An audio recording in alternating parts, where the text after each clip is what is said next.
even it's the Area 51! HOA rules don't apply past this fence. She kept insisting the desert fell under HOA standards, right up until security decided she'd gone far enough past the last warning sign. I was riding along with a small tour group that morning, the kind of casual desert stop where people stretch their legs, snap a few photos, and listen to a guide explain why certain areas were clearly off-limits. We'd pulled off near a wide, dusty turnout just beyond an HOA-adjacent community, close enough to see uniform rows of houses in the distance but far enough that the land felt empty and federal in vibe. The guide reminded us to stay near the vehicles and not wander past the posted markers, and most of us nodded and followed along without issue. That's when Karen started pacing between cars, heels crunching on gravel, clipboard tucked tight under her arm like it was a badge. She pointed at our tires and muttered about unauthorized parking, even though the tour company had permits on the dash. At first I thought she was joking or just venting, but her voice sharpened fast. She kept saying the words community violations out loud, like she wanted the desert itself to hear her.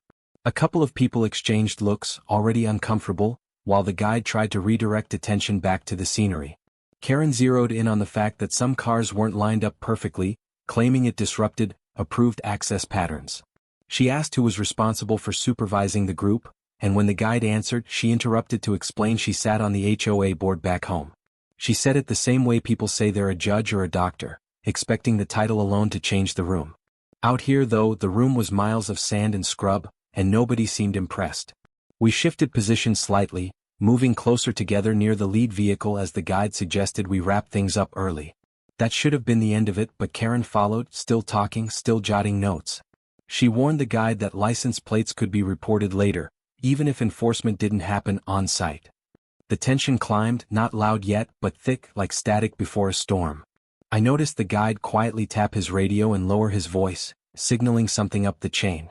A few minutes later, a white security truck appeared on the horizon, rolling in slow but deliberate. The guide visibly relaxed, while Karen straightened her shoulders like backup had arrived for her. She stepped closer to the road, gesturing broadly, and started explaining how HOA standards applied to residents even when they traveled as a group. That's when I realized she genuinely believed this wasn't just a complaint but an active enforcement moment. The security officer didn't raise his voice or rush anyone. He asked us to stay put and reminded everyone this area bordered restricted land. Karen jumped in immediately, talking over him, insisting the desert stop violated community policy. The officer listened, then calmly clarified jurisdiction. I could feel the power shift right there, subtle but unmistakable, as the conversation stopped being about parking and started being about authority. Karen nodded like she understood, then kept going anyway, repeating her board role and warning about consequences once people returned home. The officer glanced at the posted signs behind her, then back at his vehicle radio. That small pause said more than any argument. The guide quietly motioned for us to get back into position, and we did, sensing this wasn't just a misunderstanding anymore. As the wind kicked up and dust skittered across the ground, Karen kept talking, unaware that the situation had already moved past her clipboard. The security officer took a step closer to the boundary markers, eyes tracking where she stood in relation to them. Whatever came next, it was clear this wasn't about HOA rules anymore, and she hadn't realized that yet. I was standing near the back of the group when the private security patrol rolled up, slow tires crunching over gravel like they'd done this 1,000 times. The guide immediately waved us closer together and told everyone to stay inside the marked turnout. The officer stepped out, calm, no rush, and said we needed to remain within permitted areas until we were ready to leave. His tone wasn't threatening, just final, like someone closing a door without slamming it. He pointed past the warning signs and explained the land beyond them was federally restricted, not controlled by any neighborhood association. He made it clear the boundaries weren't suggestions and that wandering, parking, or lingering outside them could trigger a bigger response. Most of us nodded and shifted our feet back without argument, understanding the vibe had changed from casual stop to regulated space. Karen didn't move. She crossed her arms, nodded slowly, and said she understood the restriction, but added that residents were still subject to HOA conduct rules regardless of where they stood. She emphasized the word residents like it was a legal switch she could flip. The officer listened, eyes steady, and repeated that federal jurisdiction overrode local agreements in this area. The guide tried to de-escalate by suggesting we load back into the vehicles early, and a few people already started snapping doors shut. I noticed the officer subtly reposition himself between Karen and the boundary markers, not aggressive, just deliberate. That physical shift said more than the conversation did. Authority had moved and it wasn't up for debate. Karen stepped sideways to keep him in her line of sight and kept talking, explaining that behavior standards followed homeowners even on trips.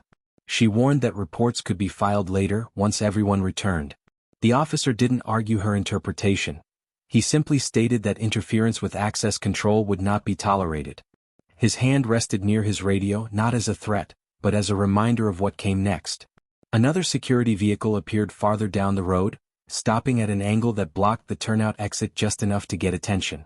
The guide's face tightened as he checked his watch and murmured that we were now on someone else's schedule. A couple of guests exchanged uneasy looks, realizing this stop had officially gone sideways. Karen noticed the second vehicle and seemed to take it as validation. She gestured toward it and said this was exactly why compliance mattered. The officer corrected her, explaining the additional patrol was standard protocol when civilians challenged restricted zones. He asked her to step back toward her car and keep conversations brief. She hesitated, then took half a step, still talking, still insisting she wasn't interfering, just documenting. The officer's voice hardened slightly as he repeated the instruction, this time phrased as a directive rather than a suggestion. The air felt tighter, quieter, like everyone was holding their breath at once. We were asked to remain inside the turnout until clearance was given, and the guide complied immediately. Karen lingered at the edge, glancing between the officer and the signs, clearly calculating her next move. As the radios crackled and the second patrol idled closer, it was obvious the boundary had been drawn, even if she hadn't fully accepted it yet. The officer asked for her name and asked the guide to identify the tour lead, shifting the interaction into documentation mode. Karen straightened, suddenly quieter, and said she'd cooperate while continuing to mention future reviews. The second patrol adjusted position again, opening the exit while narrowing the space around her car.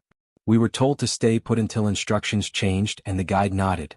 Whatever happened next, it was clear this stop was no longer routine, and it wasn't ending on her terms. I watched Karen step past the last set of orange markers like the signs were optional suggestions instead of hard limits.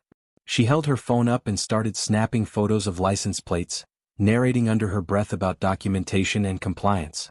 The security officer immediately raised a hand and told everyone to stay where they were.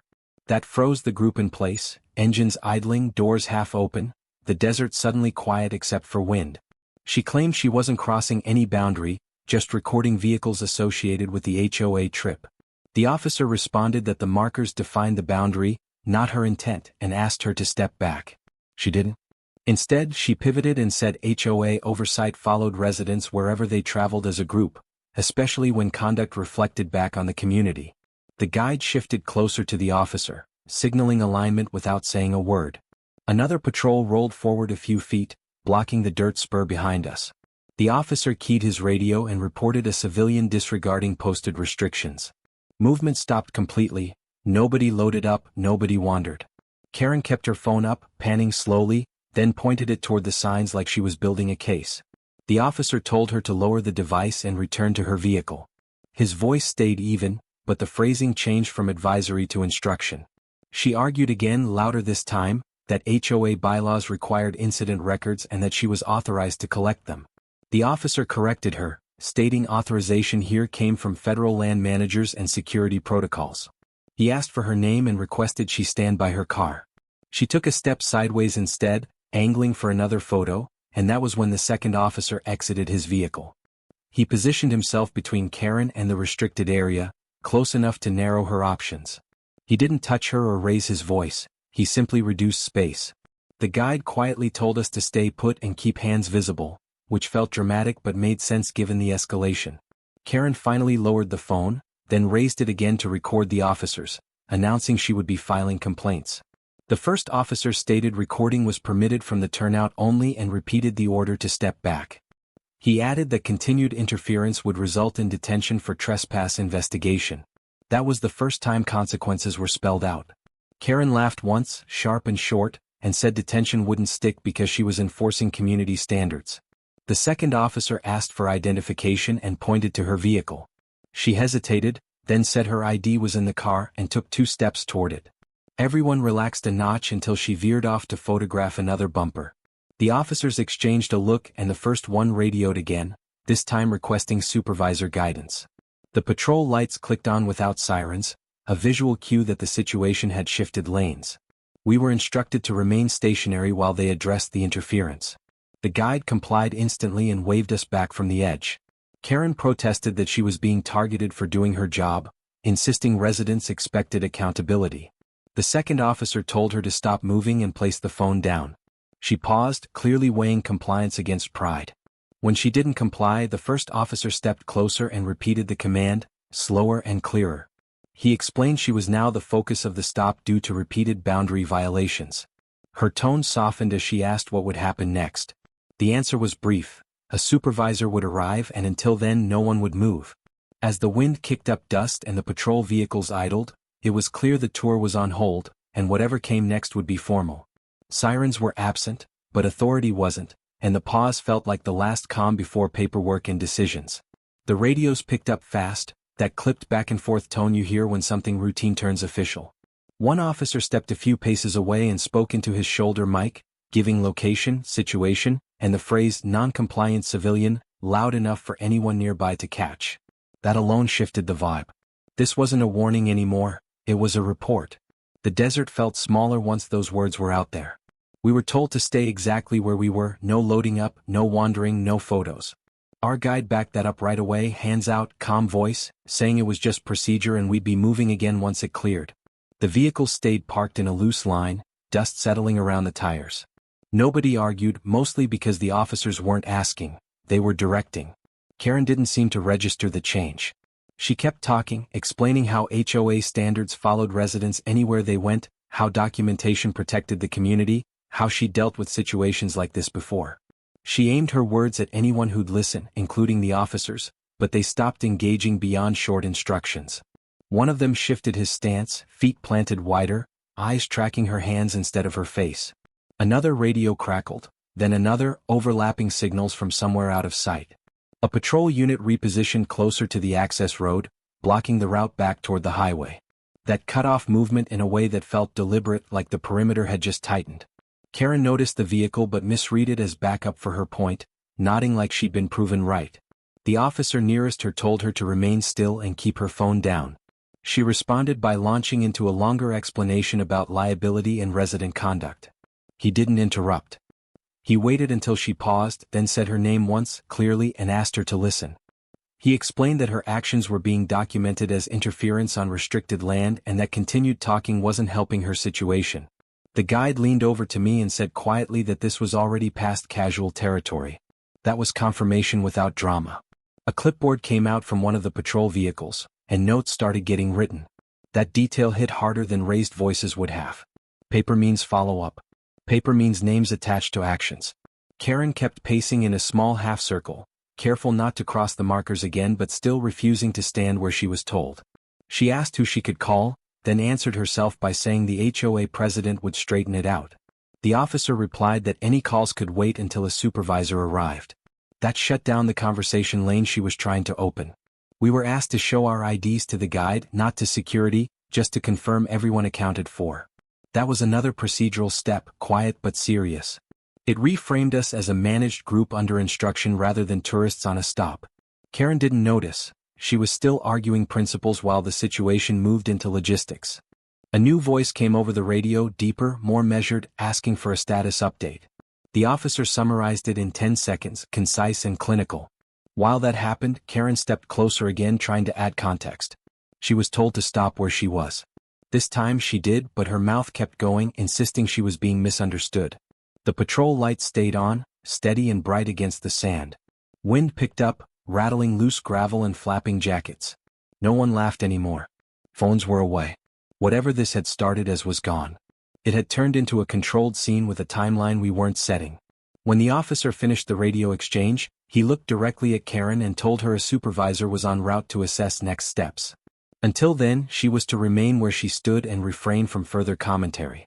She opened her mouth to respond, then stopped, clearly realizing for the first time that decisions were now happening without her input. The rest of us waited, engines off, knowing the next arrival would decide how this ended. Karen's voice jumped a notch, sharp enough to cut through the wind, and she aimed it straight at the nearest officer. She accused security of blocking lawful HOA enforcement, saying they were overstepping and embarrassing residents. A couple of us shifted closer together as her tone carried across the parked vehicles. The officer didn't match her volume. He adjusted his stance, raised a hand once, and told her to lower her voice. That single instruction changed the scene from tense to brittle. Karen ignored that cue and kept going, louder now, promising to report badge numbers and escalate complaints through every channel she knew. She waved her clipboard like proof of authority, listing policies nobody asked for. Another patrol unit rolled a few feet forward, tires crunching gravel, placing its bumper between her and the rest of us. The movement was subtle but deliberate. Recording phones came up quietly, screens angled from windows and shoulders, capturing the shift without commentary. She pivoted toward us, asking if anyone wanted fines mailed home, daring someone to back her up. Nobody did. An officer stepped in closer, not touching her, but narrowing the space until she had to stop pacing. He told her she was interfering with a restricted area operation and that further disruption would carry consequences. She laughed once, short and dismissive, and said she welcomed a paper trail. That response prompted another radio call, quicker and more urgent. The patrol lights brightened, washing the sand in alternating color, and the access road closed completely. Our guide received a quiet instruction to keep everyone inside vehicles, engines off. That order locked us into place and marked a clear transfer of control. Karen kept addressing the crowd, but the officers stopped responding to her directly. One began writing steadily, eyes down, while another scanned the perimeter. The dynamic flipped. She was no longer the loudest factor.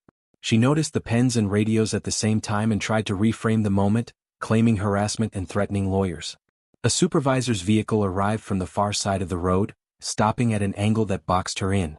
The supervisor didn't raise his voice either. He asked her to state her name and step back to a marked spot. When she hesitated, he repeated the instruction once and waited. Nearby tourists kept recording, careful and silent, as Karen finally complied and moved where indicated. The supervisor spoke into his radio, confirming identifiers and outlining next steps. That was the moment her bravado cracked. Her shoulders tightened and her voice dropped. She tried one last time to explain intent, but the supervisor cut her off, stating the process would continue without commentary. The air felt colder, heavier, like the desert had decided to watch. With her contained and us immobilized, the supervisor announced a brief hold pending higher review. No timeline, just procedure. Engines stayed silent. Karen looked around, searching for an audience that wouldn't meet her eyes. The officers maintained distance and control, radios murmuring. Whatever came next was out of her hands now, and the rest of us understood we'd be waiting for a decision made somewhere else. The supervisor conferred briefly with the first officer, then directed one patrol to reposition farther down the road, extending the buffer. That movement widened the controlled zone and confirmed escalation. Karen attempted a small protest, but a look from the supervisor stopped it cold. He told her she'd be escorted shortly, pending authorization. We stayed put, the sky dimming as the sun slid lower, all of us aware the next arrival would decide whether this ended quietly or with paperwork that followed her home. No one spoke. Wind pushed dust across the asphalt. Radios crackled again and every head turned toward the sound, waiting for the next authority to step in. The second security vehicle rolled in from the opposite direction, kicking up a low cloud of dust before stopping at an angle that boxed the scene in tighter. The logo on the door was the same, but the posture was different. The driver stepped out slower, more deliberate, radio already clipped to his shoulder and active. Everyone around me felt it at the same time. This wasn't backup for show. This was the point where procedures actually started. The supervisor scanned the area once, took in Karen's stance, the phones pointed at her, and the officer already documenting. He nodded to his team and said something short into his radio that I couldn't hear. That single motion shifted control completely. Karen was no longer dealing with one officer. She was now the subject of a coordinated response. The supervisor approached her from the side, keeping space, and asked her to stop recording and step back beyond the marked line. She didn't move. Instead, she angled her phone higher, narrating loudly about harassment and abuse of authority. The supervisor repeated the instruction, voice calm and flat, adding that filming in a restricted zone after a warning was not allowed.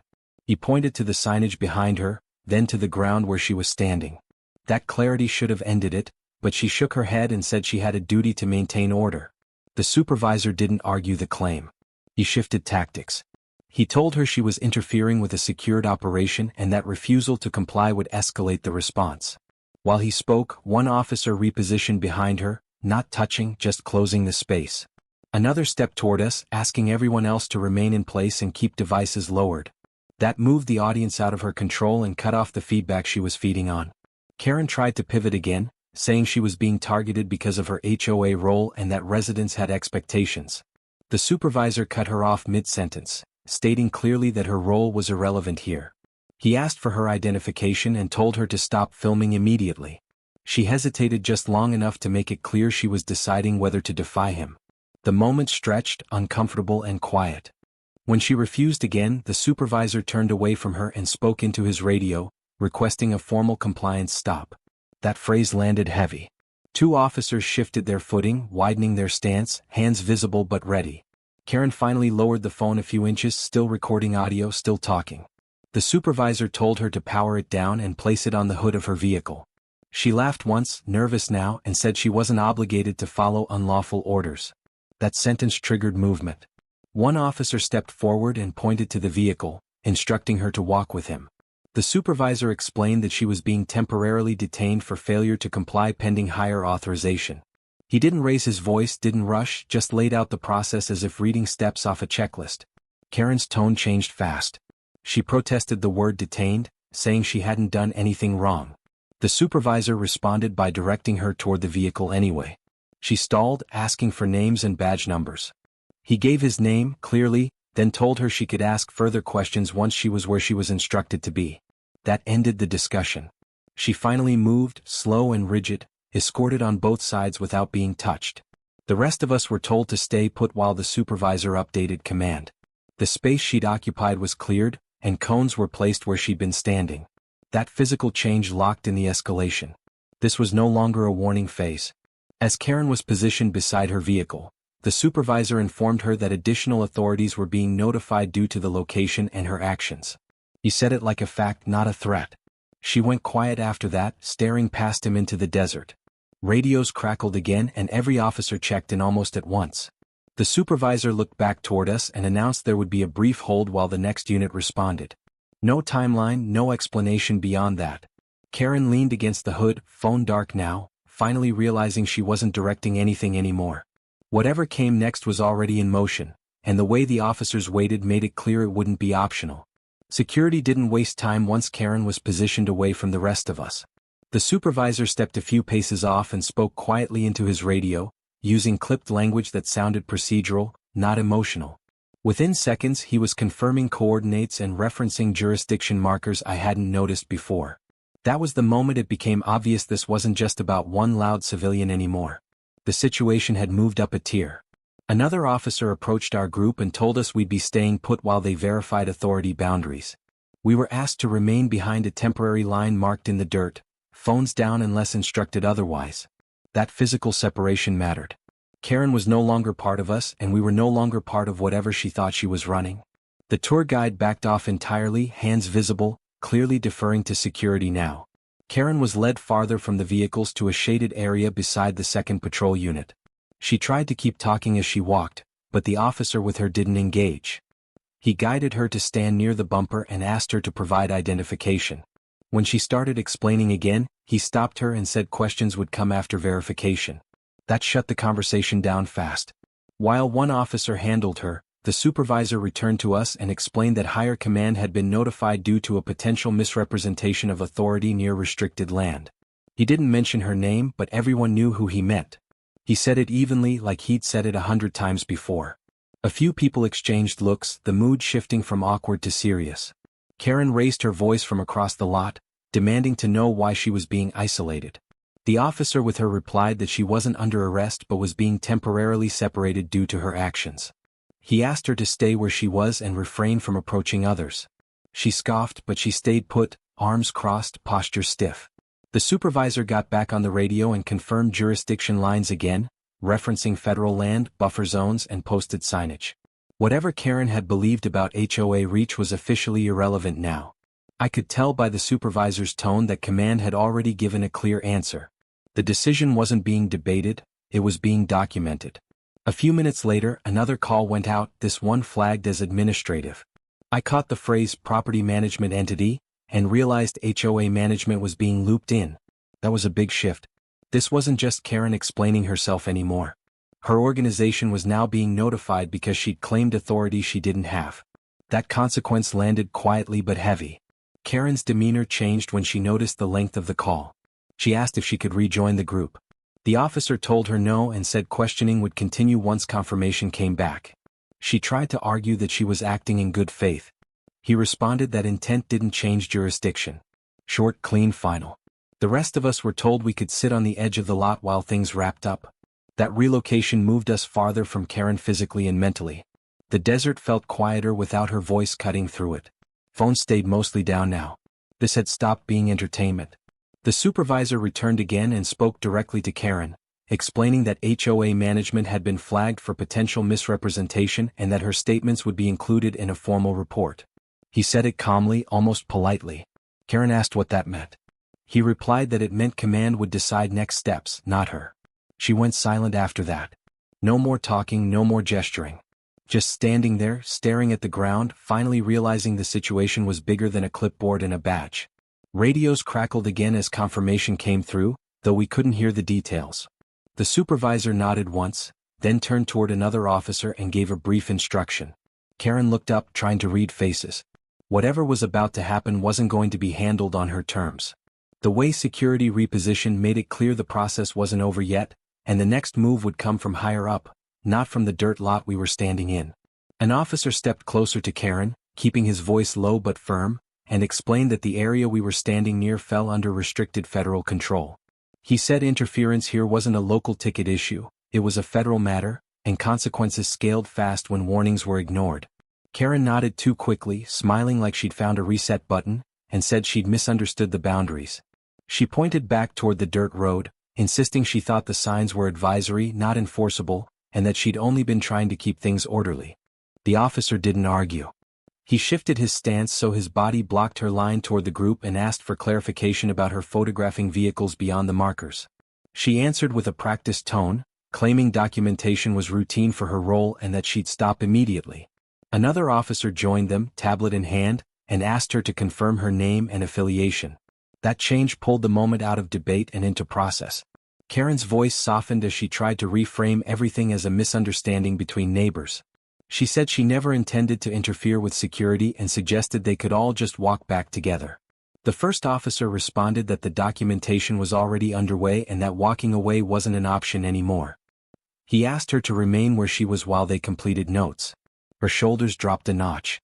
The tablet officer read back a short summary of events, including the warnings she'd received and the areas she'd crossed.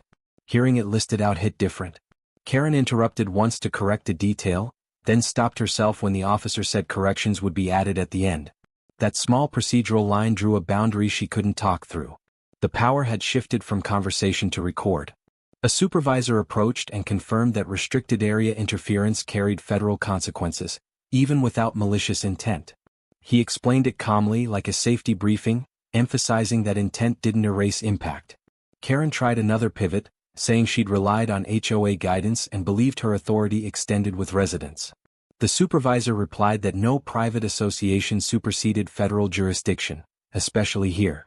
When he said everything was being documented, including statements and video from bystanders, her tone finally changed. The confidence drained out and her words slowed. She asked what documentation meant for her personally. The supervisor said it meant a report would be forwarded for review and that outcomes were determined later. He didn't promise charges or dismiss them. He just explained the path. Karen asked if she could call someone. She was told she could once the initial documentation was complete. That delay mattered. It signaled control without escalation. She nodded and waited, hands clasped, eyes flicking toward the patrol vehicles. The desert felt quieter, like everyone sensed the same hinge moment. The officer finished typing and asked Karen to confirm the spelling of her name. She did carefully. He then asked if she wished to add a statement. She hesitated, then said she believed it was best to wait. That choice closed the loop on the misunderstanding angle. Silence replaced explanation. We were told to remain where we were while next steps were coordinated. Another radio call crackled, brief and coded, and the supervisor acknowledged it with a nod. Karen looked up, searching faces for clues, but none came. Whatever was decided next wasn't going to be announced casually. An officer stepped toward her again and asked her to follow him to a different spot, closer to the vehicles and away from the group. She complied without argument this time. As they moved, the rest of us were guided back toward our tour vans, the physical distance sealing the shift in control. The supervisor glanced back at us and said they'd update the group shortly. Karen stood beside the patrol unit, no clipboard now, just waiting. The documentation phase was done, and the next. Security didn't raise voices or rush it, which somehow made the moment heavier. 2 officers positioned themselves on either side of Karen and explained she would be escorted off the site to a designated drop-off point beyond the restricted boundary. She asked where exactly, and the answer was simple and final: far enough to clear the zone. The rest of us were told to stay put while they handled the transfer. They walked her past the vans toward a gravel spur road I hadn't noticed earlier. The shift in location mattered. We were no longer part of the conversation, we were spectators. One officer carried her clipboard in a clear evidence sleeve, another logged time and coordinates. Karen tried one last appeal about fairness, but it landed nowhere. Procedure had replaced persuasion. A third vehicle rolled in, lights steady, no sirens. The supervisor confirmed the plan over the radio and waved us forward a few steps, creating space. That cleared a lane for departure and signaled the group would be moving soon. I felt the tension ease as our tour lead received a nod to prep engines. Karen was placed in the back seat, unhandcuffed, door open, supervised. She asked if others would be cited, pointing toward us. The officer said no, calmly, that no one else violated posted restrictions after warnings. That line drew a bright circle around accountability. Her jaw tightened when she heard it. The convoy pulled out slow, dust hanging low. We were told to start boarding. As we climbed in, security finished notes and confirmed identification one last time. The supervisor announced that citations would be issued solely to the individual who ignored multiple directives. He didn't name her. He didn't need to. Engines turned over. Radios clicked. The road ahead reopened. We rolled past the last warning sign while Karen's vehicle turned the opposite way, deeper into empty desert. The distance grew fast, and with it the sense that this chapter was closed for everyone else. At the gate, security waved us through without stopping. No extra checks, no lectures. That mattered too. Normal flow meant the incident was contained. Our guide thanked the officers and got a thumbs up in return. The exchange was brief and professional, like flipping a switch back to green. As we cleared the area, someone asked quietly what would happen next. The guide said they'd finish the route and file the standard report, nothing more. He added that any follow-up would be handled separately. That separation felt deliberate, a firewall between the group and consequences. We regrouped a mile down, engines idling, phones buzzing as service returned. The tour lead counted heads and confirmed everyone was good to go.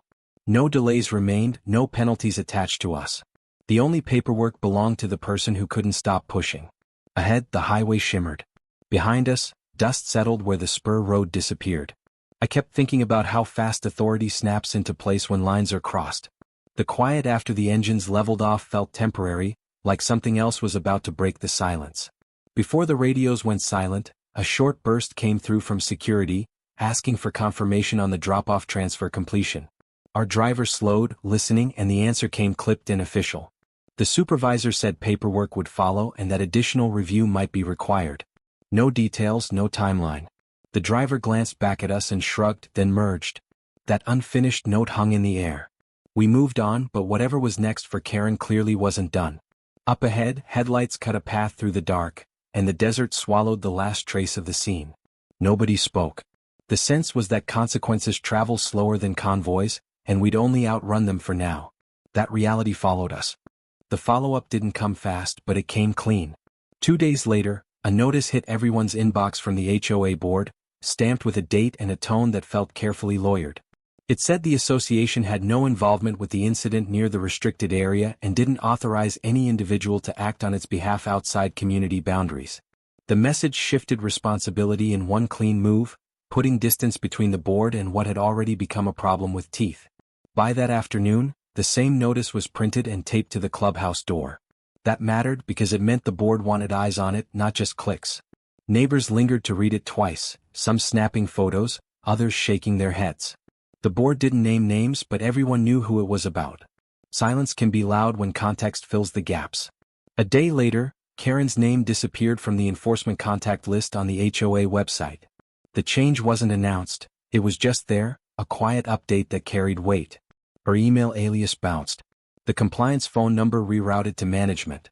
That shift told residents the decision wasn't temporary or cosmetic. Roles had been reassigned, lines redrawn. I ran into a property manager near the mailboxes who confirmed what the update implied. Karen was removed from any position involving enforcement or public interaction, effective immediately. The manager said it plainly without drama, and added that future communications would go through the office only. Procedure replaced personality, and that alone reset the vibe. The board scheduled a closed session the following week. Agenda items were vague, but the timing wasn't. Folks speculated about insurance notifications, outside counsel, and whether security reports had been requested. No one had facts yet, and that uncertainty felt intentional. When organizations clamp down, it's usually because paper is moving somewhere else. Another notice followed, shorter than the first, reminding residents that HOA authority applies within community limits and does not extend to public, state, or federally controlled land. It cited governing documents without quoting them, a subtle reminder that rules have borders. The phrasing felt like a preemptive shield, not a lesson. Karen didn't show up to the next open meeting. Her chair stayed empty. Questions were redirected. The president thanked residents for patience and moved on. That positional change mattered more than any speech. Absence can be policy. Conversations shifted after that. Complaints quieted. People parked where they needed to without side-eye. The compliance clipboard stopped appearing at odd hours. Even routine notices softened in tone. Authority, when used wrong, leaves a residue. When corrected, it takes time to clear. Weeks later, a friend forwarded a brief email from management confirming a review was ongoing regarding misrepresentation of authority. No conclusions, no outcomes. Just acknowledgement that the process wasn't finished. That unresolved thread kept everyone aware that consequences don't always land all at once. I drove past the edge of the neighborhood one evening, where pavement gives way to dirt and warning signs start stacking up. It looked the same as ever, but it felt different. Boundaries are clearer after someone crosses them and gets walked back. The takeaway settled in without needing a headline. HOA power is local by design, boxed in by deeds and bylaws, not vibes or confidence.